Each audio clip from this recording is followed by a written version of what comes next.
Welcome to the reading part of our Awakening Philosophy podcast, where we read the Meno. I hope you enjoyed the introduction part. Anitos is there, and we want to find somebody who can teach virtue. Just as if we were, if we wanted Meno to be a doctor, which teachers would we send him to?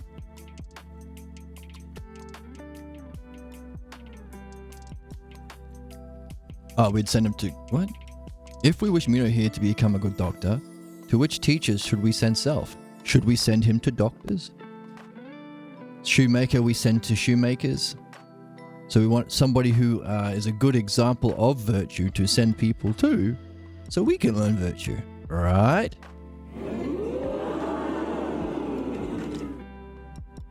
Flute playing? Okay, here we go.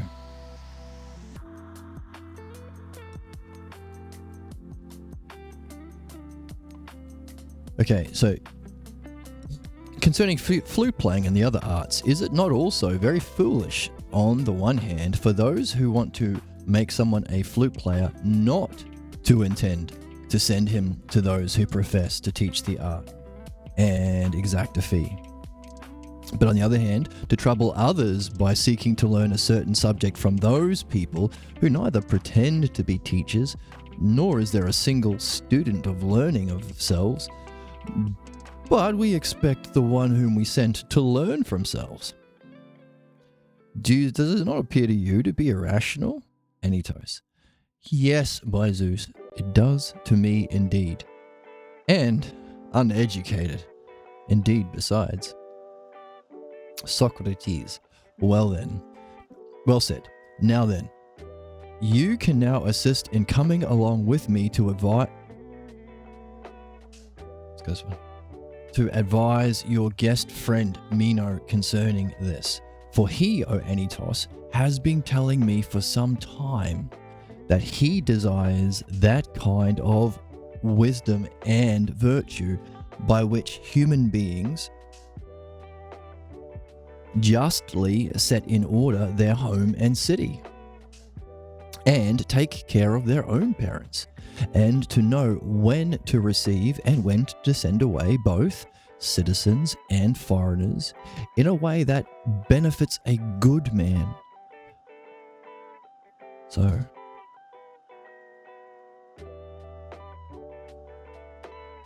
already we can recognize it's a bit different than what we've been talking about, right? This is physical stuff.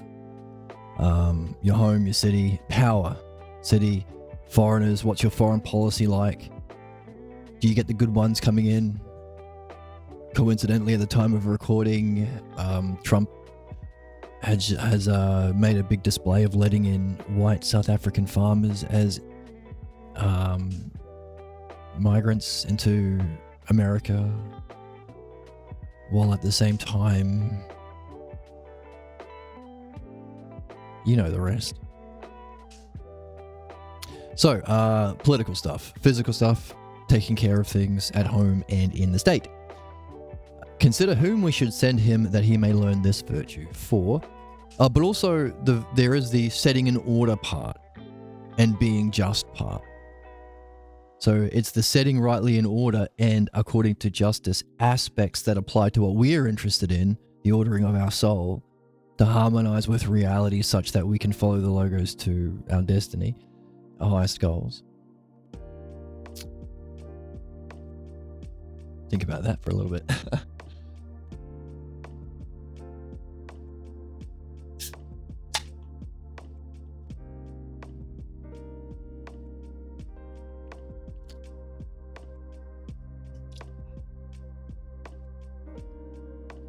So that's what we've been talking about in terms of virtue.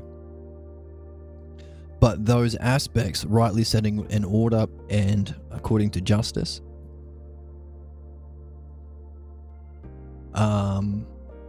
it can come down a few levels and apply to the city.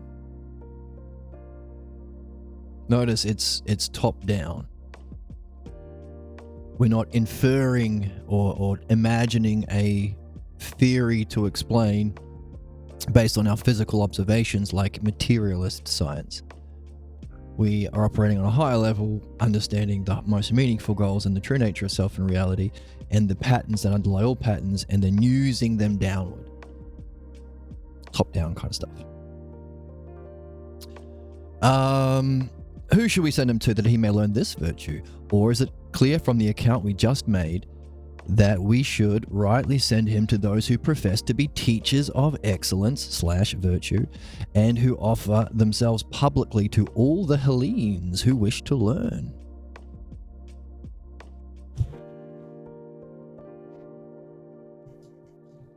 Publicly, yes, by fixing and exacting a fee for this. Is that who we're going to send these people to? Who are you referring to, Socrates? Says Anytos. You do know without a doubt that those are the people, that they are those who people call sophists. Sophists. Sophists. Not a word we use much anymore. It's in the Greek. It's the same in the Greek. By Heracles, hush, O Socrates. May none of my family, nor friends, nor citizens, nor foreigners ever catch such insanity to go to these people and be mistreated, since they are indeed the manifest canker and ruin of those who associate with them. What do you mean, Anytos? Do they alone, of all those who profess to know how to perform something well, differ so much from the others that not only do they not render useful whatsoever is handed over to them, to selves, just as others, but do the very opposite by ruining it? And for doing this, they accept to be paid? What? What?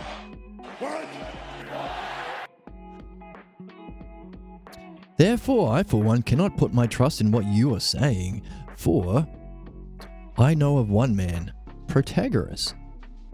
Ooh. Who acquired more money from this wisdom than both Phidias, whose beautiful works are thus seen everywhere, and 10 other sculptors. And yet, what you say is remarkable. On the one hand, if those who repair old shoes and clothes were to return the shoes and clothes they were supposed to repair in a worse condition than when they received them, they would go unnoticed for maybe 30 days. Tariffs. Whereas if they did such things, they would... whereas if they did such things, they would starve to death. But then the whole of Hellas failed to notice that Protagoras ruined those who were his associates and sent them back worse than when he received them. For more than 40 years? That's more than 30 days. Which is as long as it will take to realize your shoes are worse than before, apparently. Or enough people until they know no one comes back to your shop.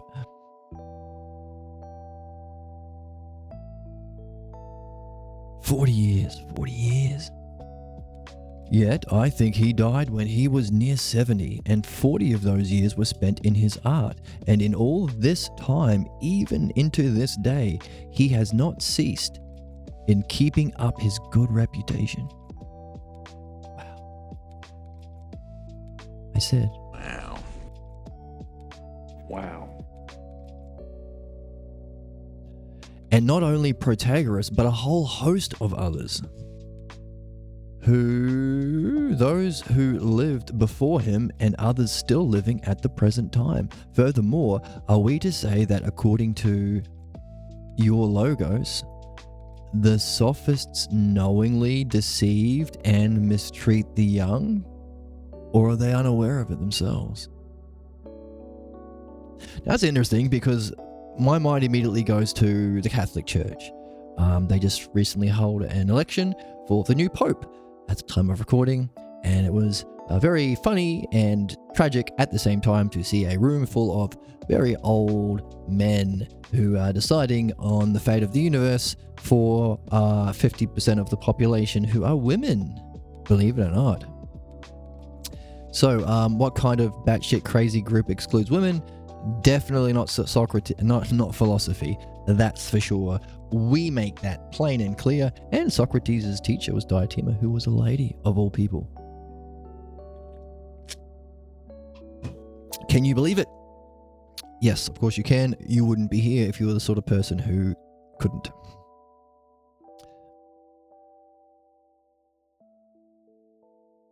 So that's an example of a group who knowingly lie. They know the translations of the Bibles that they send out are wrong. Fundamentally on keywords like sin, like the fact that there is no resurrection story in the gospel. It's added later. No Easter, my friends. And a whole heap of other shit. Thumbs up. Yeah, they know what they're doing. Or is it people who believe their own crap?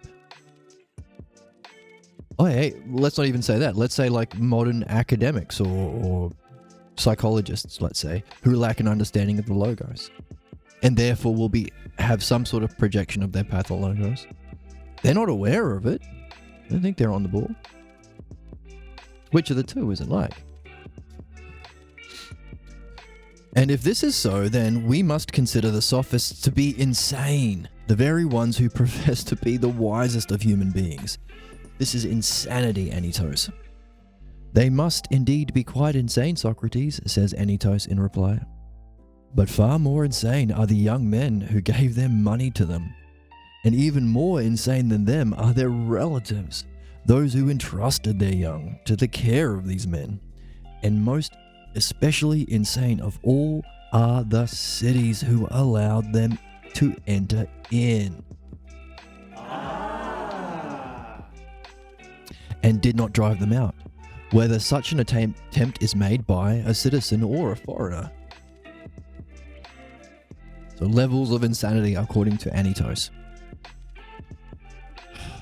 I can't wait to get a new chair.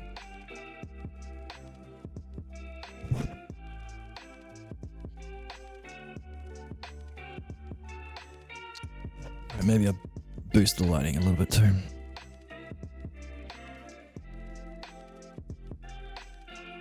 What injustice?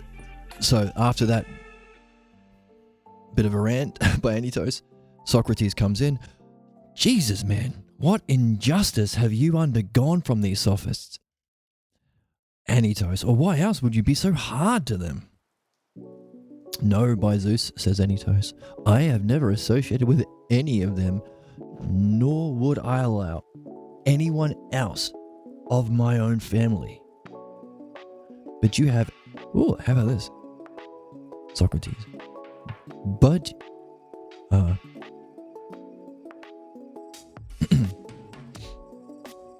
then you have absolutely no experience of these people.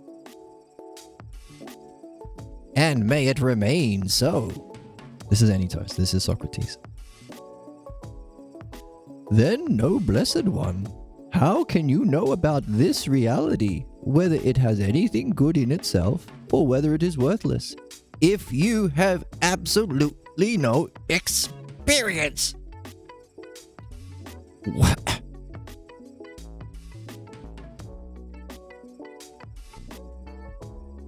Easily, since I indeed know who these people are, whether I have any experience of them or not.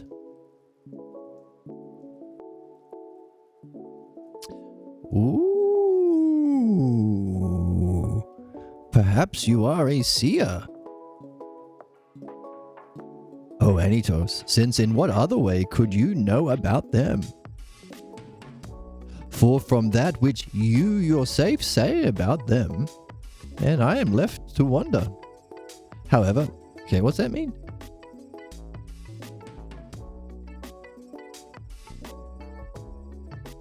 Read your lines. Got it? Okay.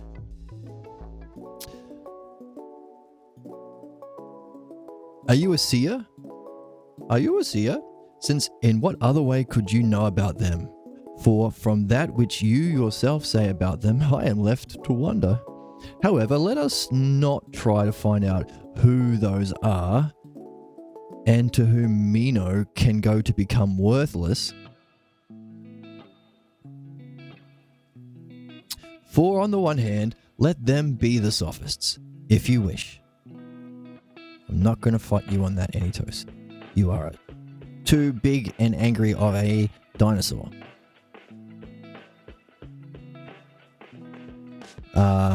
Let them be the sophists, if you wish, the worthless ones.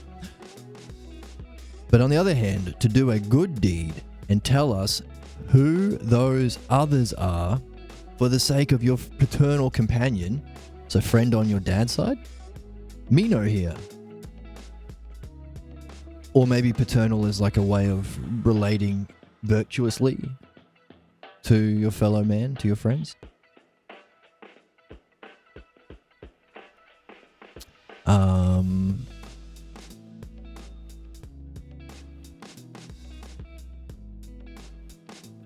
By telling himself to whom he can go in this city in order that he can become worthy of the logos of virtue or excellence. Hooray.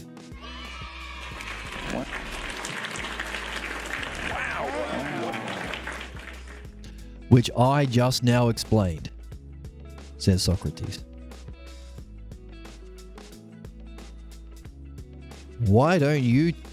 Why did you not tell him self?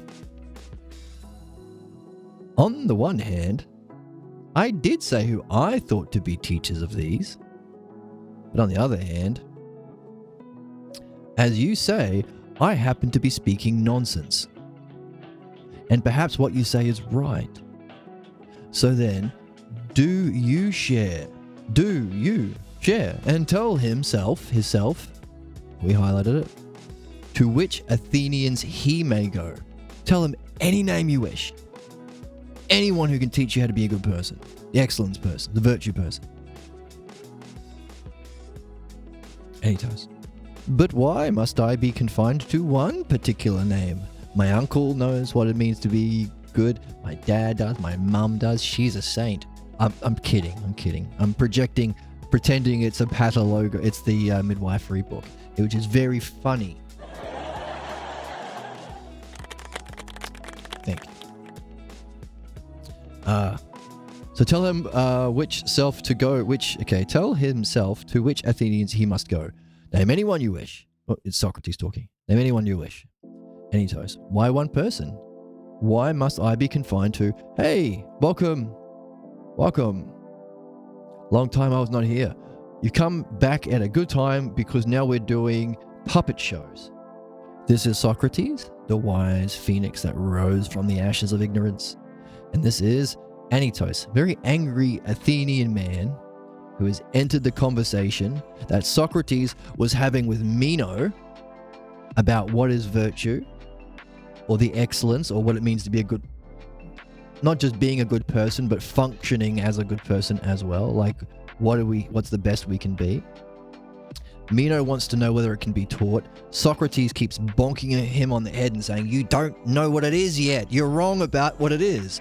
Meno has a very common one, that virtue or excellence can involve hurting people, punishing your enemies, which is absurd and wrong and harmful, and the idea of punishment has to be removed before you can even begin the process of learning, because how can you learn if learning involves recognizing where you're missing the mark, but you're playing the punishment game where if you miss the mark, it's an excuse to inflict punishment? Stupid, can't play it. But Meno's got that idea of virtue, and he wants to know, can you teach people to kill and hate? And or he's not saying it that way. He's saying, can you teach virtue? And Socrates is saying, you got to know what virtue is. To understand what virtue is, you got a big fight there. Well, the thing is, the only one fighting is Meno. Socrates is being very charming and funny, and he keeps bringing the conversation back. Because we know from our work on the midwifery that it's the pathologos, the false belief about self and reality, that makes us certain that we think we know shit we don't. It's the cause of our ignorance and our human problems. That's why we do philosophical midwifery. So we recognize what's going on in him. So if somebody is motivated by the pathologos, which is all people until they do midwifery, they're more like a zombie or a sleepwalker. There is a false image of self functioning behind your psyche that conforms you to act in a certain way repeatedly to your repeated failures and problems. That's the pathologos. So the pathologos maintains itself by stopping the logos, because the logos, understanding reflection of the self according to the dialectic, is the very thing that cures ignorance.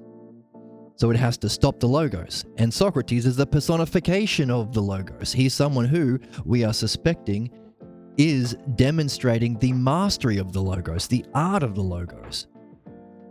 So he is in a very dangerous situation against a very dangerous person with a very dangerous view of justice and a very dangerous amount of political connections and wealth that Socrates does not have. But he's doing it anyway. He's sharing the understanding of the logos and the art of the dialectic anyway, which is an ideal that we seek on this channel as a philosophical midwife.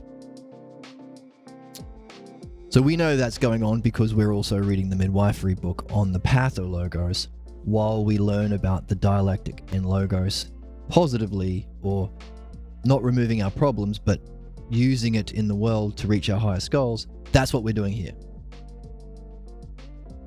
So we can recognize that, and now Socrates is saying, look, the most important thing is this so far, because I'm teaching you how to think, because you can't think. When I asked you to define virtue, you just pointed to things you liked and didn't like. I like beer and guns and the American flag. That's not thinking. That's not a definition. Let me teach you how to think. By the way, it's the dialectic. 2 terms, 4 parts, easy peasy. But it takes practice. So that's how you think.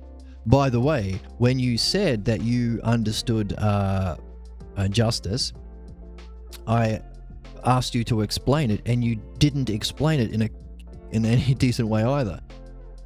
So let me teach you how to communicate what you think.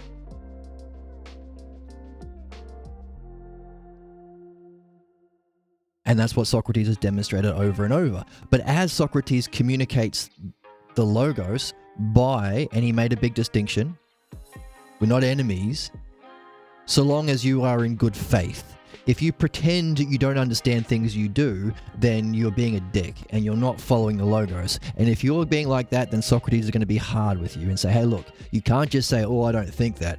You have to use the logos to make your case.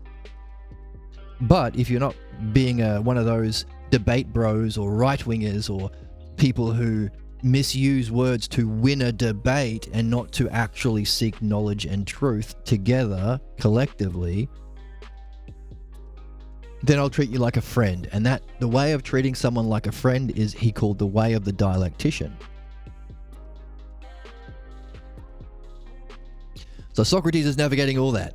And we know that if you're motivated by the pathologos and the logos and dialectic is its remedy, the pathologos, as a psychic parasite, will force you to attack the people who can help you, will force you to attack the logos, which is what is your remedy.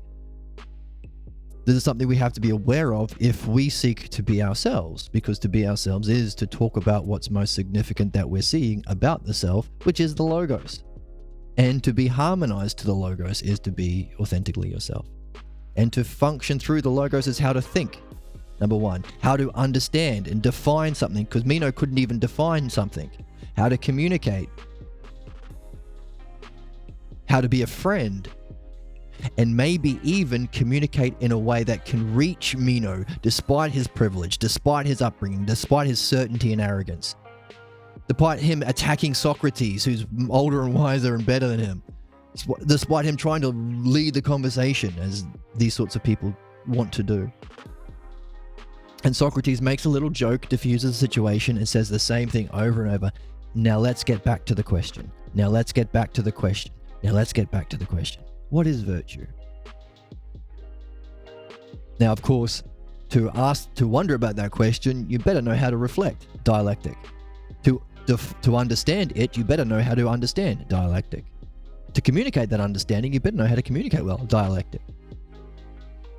It's turtles all the way down, my friend. So, Socrates made the point, hey, listen. And we can recognize the dynamics of the pathologos in play, but Plato never wrote about Socrates dealing with this. But Socrates says, you know what? The biggest thing you can do is give up the idea that virtue involves having all the goddamn answers, which is 90% of what people think it is nowadays. Being certain. I was never wrong. Everything I did was perfect. It was the perfect call. Everything was perfect. Which you have to lie about in a system of punishment, because if one fucker with a pathologos says, well, you made a mistake, now I get to inflict the same sadistic suffering that was inflicted on me in my pathologos origin scene. Because that's the game. That's the human nature of problems. And why you have to condone condoning, blaming and punishment before you even begin this reflective process. Nevertheless, that's what people grew up in, and so, hey, if the cop ever asks you a question, you don't say anything. Or if you have to, you try and make it so you were never wrong, because as soon as you're wrong, that's when the gun or the fists or the prison labor comes out. Fucked. That's the pathologos. It's fucked. And one side effect is, well, certainty. Being difficult to discover you're wrong, which is why Socrates said, hey, you know what? Socrates said to Meno, hey, let's get your slave, which is, Meno has a slave, despite having this terrible idea of virtue and justice. That sucks to be his slave. Nevertheless, he showed the slave that he thought something was true about math, but he was wrong. And now he knows he's wrong. And he's happy he knows he's wrong because he can learn the right thing. And all of the talks he gives about math into the future, he's not going to be harming the people who listen to him. He's going to be helping them because now he actually knows this math equation. Therefore, it's good to see that you're mistaken about something. So long as you're in this game of reflection and learning. Not punishment. Not condoning, not blame. So, the most important thing is for you, Meno, someone grew up with slaves and in wealth and thinking he knows everything, and certainty is to replace that state of mind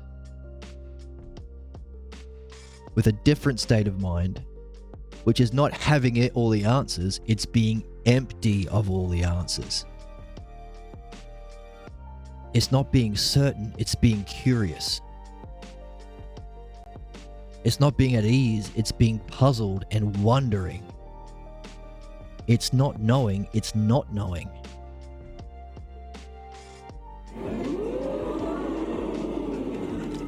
That's a state he calls aporia, which is a Greek word that we can call being stung. Because they talk about, Meno says, it's like I'm in the middle of the ocean and a stingray stings me and I can't move. Because I gave all these speeches about virtue, but when you hold me to actual reasoning and thinking, proper use of words, if you hold me to the logos and dialectic, I can't say anything about virtue. But I thought all the speeches I made about what it means to be a good man were actually wonderful, and people should have come to my seminars and bought my podcasts and stuff, and subscribed to my alpha personal development, Max Hustle program. Here he is saying, I can't talk about it, but I still think I'm right. And here I am giving a big speech about how I can't say anything. So we have a question. Is Meno really open and curious and stung as a result of Socrates showing him time and time again he's wrong and he can't even think? He can't even define anything. He doesn't even know what definition is. Over and over and over.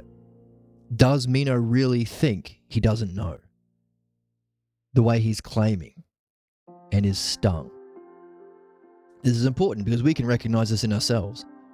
When we find ourselves trapped, that there's only one way of doing it, and I know what it is, and I'm certain about this. Well, hang on a second. Can you find something to be curious about and wonder about?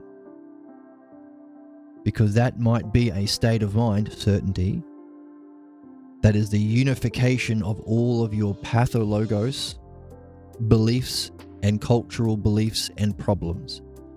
So all that stuff, your upbringing, your media, your pathologos most especially, your family connections, the wealth, if you grew up having a maid or slaves. All that will be in a state of mind that you can identify with a kind of certainty. It'll be unique to you. It'll be similar to people in your family and people in your, and similar-ish to people in your country. Find and recognize that state of certainty and see if you can replace it with wonder or a question, which is what we try and do here. We try and carry questions. We draw questions from the book, keep questions as mantras so we can pull ourselves back into, or allure ourselves back into, wonder and curiosity. Mustachio just read the apology and it was amazing. The end was especially striking. Ooh. What? Oh, is this the Spanish version that you read?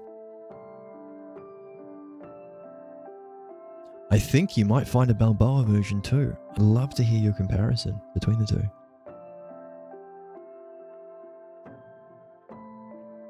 Or you could do a review of the first one just using what you're first reading, and then read the Balboa and do a new review and then compare them.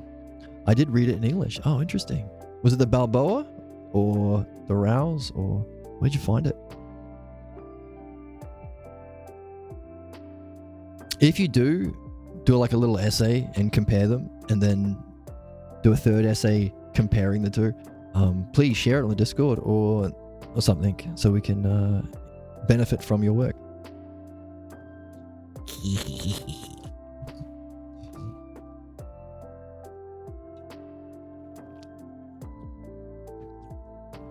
So, recognize when you're in that certainty state of pathologos.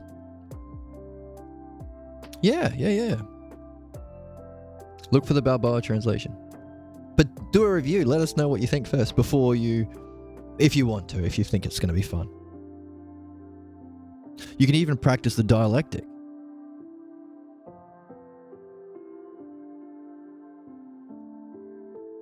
You could structure your review in some way if you're creative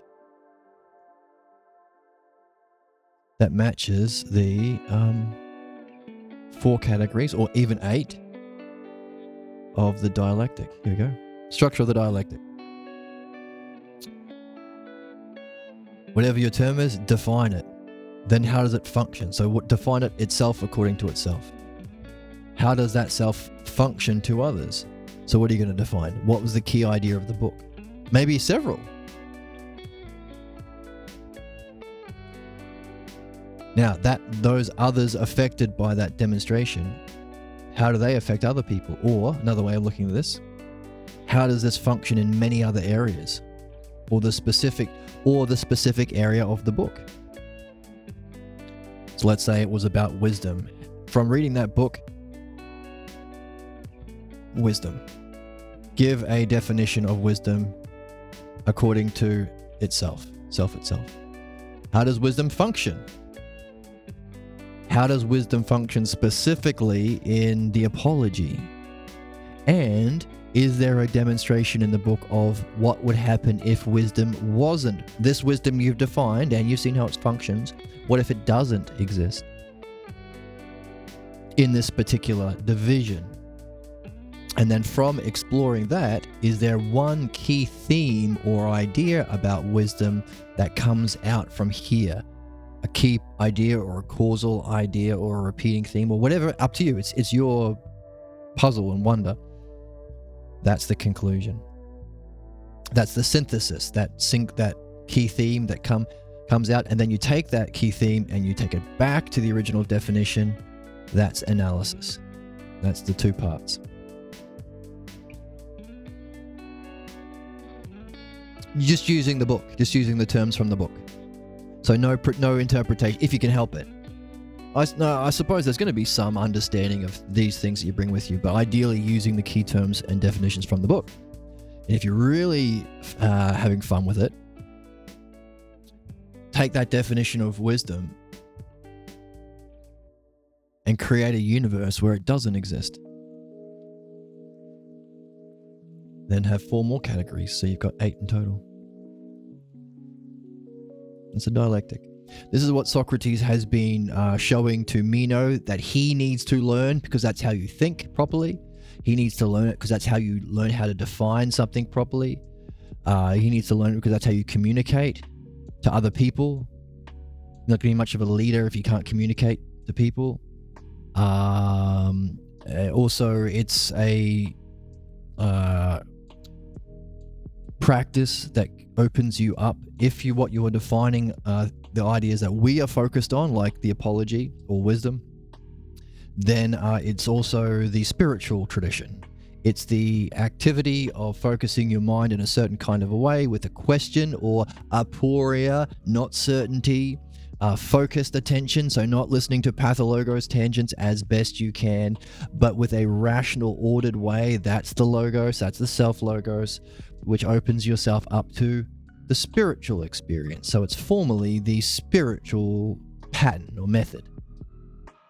You don't have to pick a team anymore. You don't have to wear the robes anymore. You don't have to subscribe to that or this or that fucking crazy belief. You don't have to let your girlfriend sleep with the dear leader. You don't have to genocide anyone. And you don't have to pay 10% of your fucking wages to multi-billionaires anymore. It's just this. If you're interested in the soul or spirituality or knowing the nature of the divine or reaching your highest goals or just thinking properly, it's this. Now, what's the problem? If it were that simple, why isn't it simple? Because to hear that,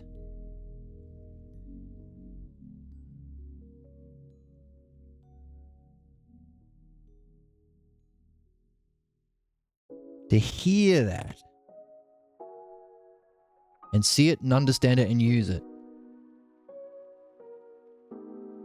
requires you to be doing the work on your pathologos, which is midwifery.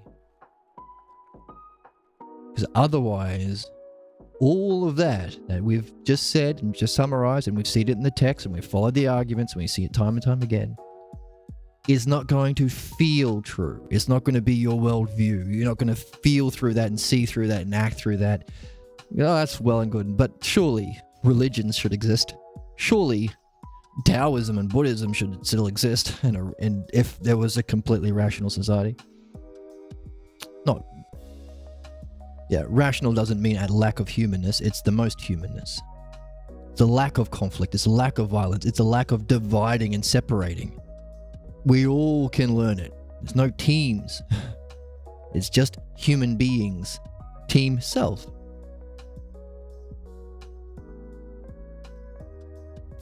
What's wild is, in order to see something so obvious, you have to be doing work on what prevents you from seeing the obvious. That's your pathologos, or you could say this is the structure of the logos. We have a pathologos functioning, pulling us along to a false definition of ourselves that functions in our state of mind whenever we're blocked, or that negative sense of certainty that divides out into every area of our life, our relationship, our works, how we treat ourselves, whether or not we read this, whether or not we master the logos, leading to a conclusion that doesn't evolve upwards but is stagnant and concludes, I was right all along when I thought I was garbage, or I was right along when I thought reality was garbage, or I was right all along when I thought the logos was garbage. Those three big ones. So in other words, the dialectic is behind your pathologos. You're doing it anyway. Just Socrates is saying, just do it properly. If you don't, it's going to cause all of your problems collectively as a society and as a species, and individually as you develop. What's also wild is not only that you're doing it anyway, the way of removing this so there's enough space to actually apply it to apology or the Meno, or to be free enough from your pathologos, which is actively against the logos, reason, reflection, and truth, to save your false beliefs that you don't even know you have. That's midwifery. In order to be free enough to recognize this is the onus, this is the spiritual task and the understanding task and the definition task and the structure of drama and the structure of art and the essence to all human narrative stories where there's a progression from part to whole or individual to collective or so on and so on.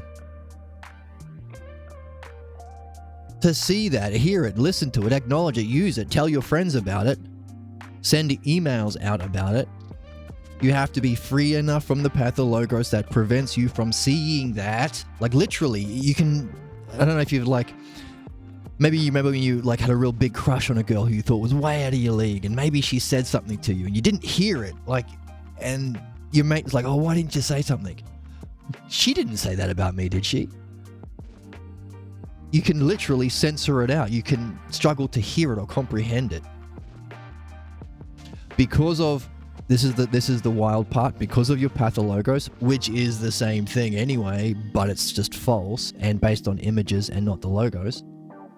But also, to become free enough to learn and use, to acknowledge the significance of the dialectic, to learn it and use it, you have to use the dialectic anyway, because the dialectic is the art of midwifery too, because of course it is, it's the archetype of all things.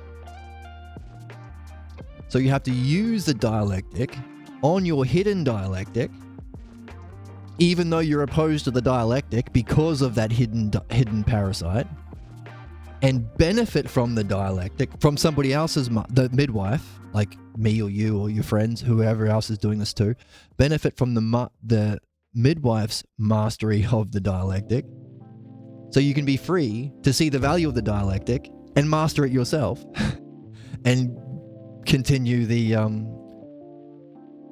process, the lineage that we are getting through Socrates and Pierre Grimes. And Parmenides and Plato were part of a great and deep lineage. Thumbs up. Of the logos. Okay, in the book's terms, wisdom. Ooh. Wisdom could be defined as knowing how much you don't know and how skilled you are at dismantling false beliefs. Ooh, I like it. See, now this is the irritating part. Because you haven't, now I'm joking a little bit here. Of course, I don't want you to do all 4 sections on the chat. But if you would like to join the Discord and share a longer paragraph, please do. Or in the comment section on YouTube or whatever. But the thing is, the definition you started with has got me interested now. It's whet my appetite. It's like an appetizer. Oh, now I'm interested. But that's why we need you to do the next 3 sections, so you can take me with you to say, oh, and by the way, this is how it functions. Oh, interesting. By the way, this is how it functions in these specific instances. It could be an instance from the book, or it could be a meaningful instance in the world, or it's meaningful for you. This is how it functions trying to create a painting, if you're a painter. And then the synthesis and conclusion, because now we can take that journey together and you explore, and from that explanation or the division, how it applies specifically here, Is there another thing about wisdom we didn't see had we not gone on that journey of logos and reflection and dialectic? Now, when we return to the beginning definition again, or analysis, that last stage, having gone through that process of the logos, we can see something new that was always there about wisdom, but we would not have seen it had we not gone through the process. And then we can reflect on that whole process and ask the question, is that what reality is itself? Considering that same process we go through to return to the beginning with a new seeing and understanding of what was there the whole time, but now that we have the understanding of it, we can see it and use it and benefit from it. If that process that we just talked about, you sharing your reflection on the book,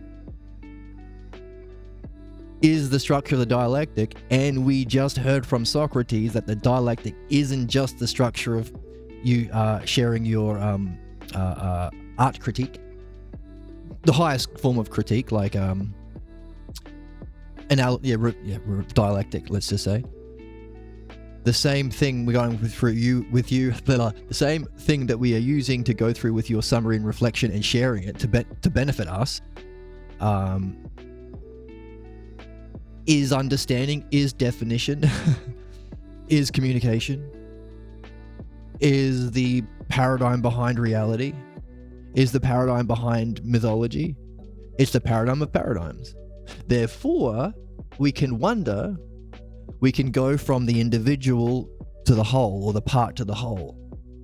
If this is a principle that we understand and have verified in our own experience, you've done the dialectic, I've gone through it with you, or we've gone through it with you on the Discord. We've given you all of the emojis that tell you that we have enjoyed it or seen something new and benefited. That's what the emojis will mean. Or people will do their review underneath. That'll be cool too. We've verified our understanding in direct experience. There's no need for belief or images at all, which is great.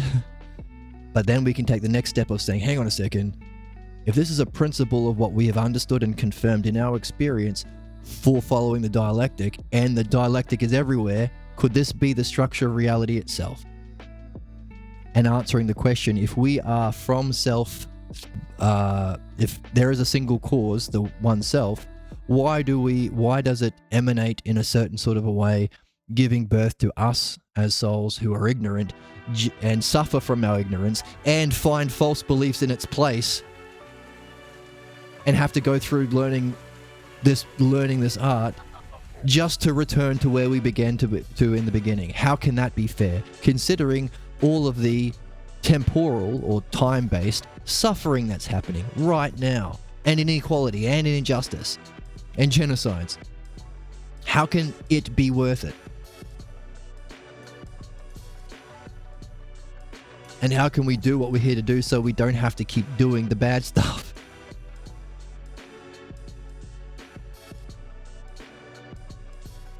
This game we're playing allows us to wonder about that and come up with answers, because it's the same dialectic. So, cool stuff, hooray, hooray, hooray.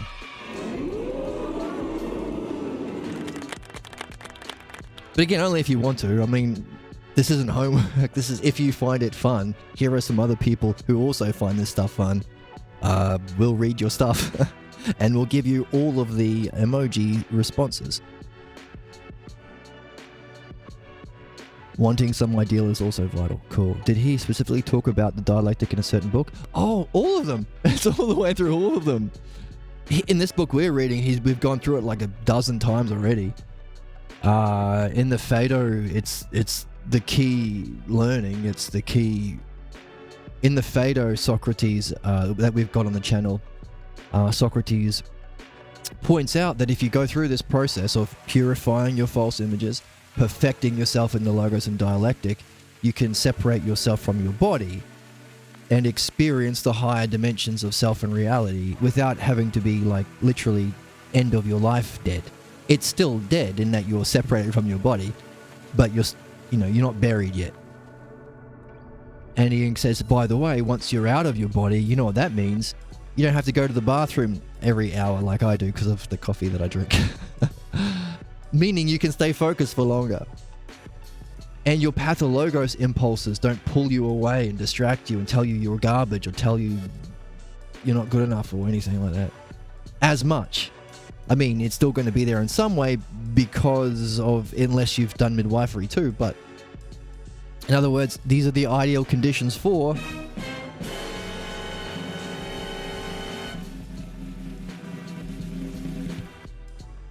doing more dialectic.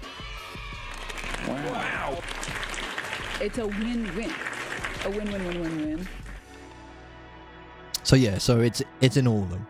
It's also the central teaching of the Republic as well. But yeah, it's turtles all the way down. Which is wild to see. But also, fucking thank God. Like, there's only one thing we have to learn. There are so many terrible things happening in the world and in our lives, and confusion with how we can, why we're here, how can we solve these problems, why aren't they being solved? Thank goodness there's only one skill we have to learn to deal with all that shit. And it's open to everyone. You don't have to be the chosen people, or the right color, or gender. Thank fuck.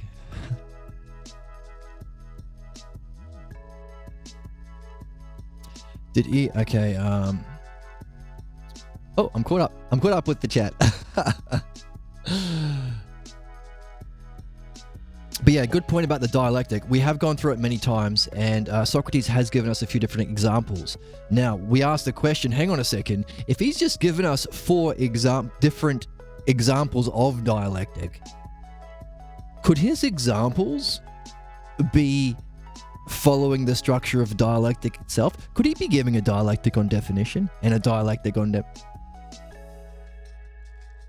That was a question we had earlier. That was a big one. That was a cool one. So again, it's for you to figure out. Like, if you share that puzzle, please do, like, go for it. I'm looking for someone to share in an adventure. And join the Discord if you like, and there's a link below, and share what you discover. Now, if you're having fun, you have just discovered a game that you do not have to pay any further fees for, that you could play your entire life. Candy Crush. Forever. It's an infinite game. Because, oh, cool. Because you can play the look for a dialectic everywhere, within every paragraph or every sentence. In fact, one of the greatest philosophers we have is a guy named Proclus, who's after Plato, but he has done reviews of Plato's dialogues that we read together here, where there'll be like a sentence and then Proclus will write 10 pages showing you the symmetry and the connectedness and how the part reflects the whole and the significance of all of it. That's how rich it was. We studied these dialogues of Plato for 1,000 years before the Dark Ages, before Christianity happened and some fucker said, oh, I'm going to stop understanding and kill anyone who's reading, kill anyone who has a philosophy book, and tell people to believe what I tell them to believe, or faith, or religion, fucking belief. Through violent, no, that's not it, just through violence and tyranny and ignorance. So that's the Dark Ages, and everything went to shit then. But up until that point, wait a minute, the Dark Age, 320. Yeah. I think there was a revival actually shortly after for a little bit. Anyway, about 1,000 years of scholarship we have on Plato's dialogues. Burnt by these pathologos-ridden human beings who haven't done midwifery. Naughty. Burning, literally, works of the Logos. 1,000 years of study. But we do have Proclus. And so, yeah, so if you enjoy the game of looking for the dialectic, you could go forever. You could, like, every paragraph you could do one. This video probably has the dialectic structure through it somehow anyway. Somehow. The more I the more we are able to share in the logos. So yeah. Fun. Oh yeah, in every dream you have, this is the dream analysis is the dialectic too. That's something we haven't got into a lot in the channel, but as soon as we have the means, we will.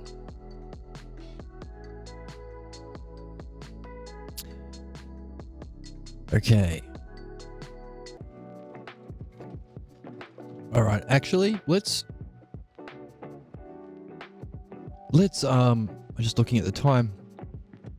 Let's pause here and go back to where we are next time. It's getting a bit long. Yeah, but important review, good review. And I think today we did a lot of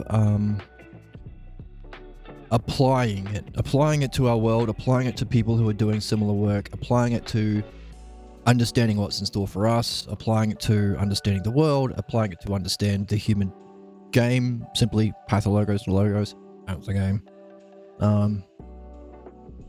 So to see that it's significant, it's not a dry thing, it's not an academic discipline. This all has to have personal, real, provable, demonstratable significance and benefit to you. Otherwise, why are we reading it? But, well, we're reading it for lots of... Actually, I'm not going to ask that question because there are many other reasons too. Specifically learning the art of... well, no, even learning the art of the dialectic, which has the implications that we've been talking about. That is the movement. So... And anything anti-logos, anti-words, lying, clip-chimping, thinking that discussions are debates and not dialectics, that's just the pathologos fighting the logos. Yeah, that's to be expected.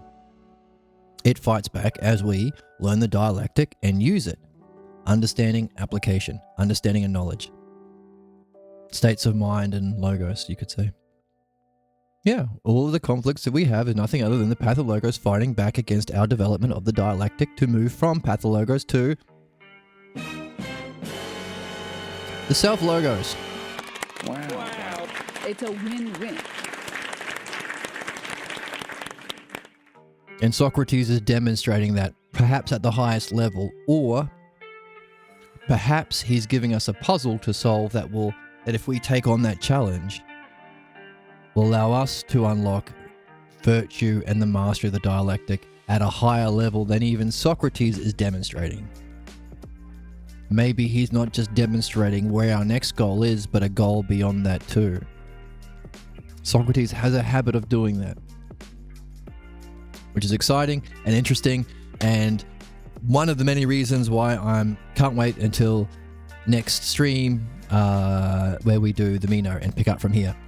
I think I will do go back to, I don't know, I won't make any promises, but anyway, if you're watching this on a recording on YouTube, you can just watch them in order.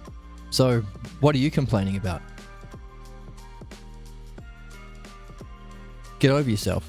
I don't know, sorry about that. Thank you so much for joining me, and I will see you next time. Key players today. Baby Phoenix played Socrates. Thank you. We had the Slave Boy as played by Flamingo.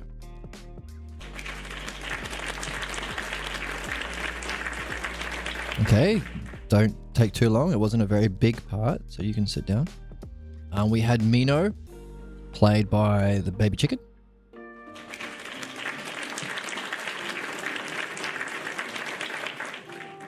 Thank you. And we had Angry Anytoast played by Tyrannosaurus Rex. Actually, that was a really good part.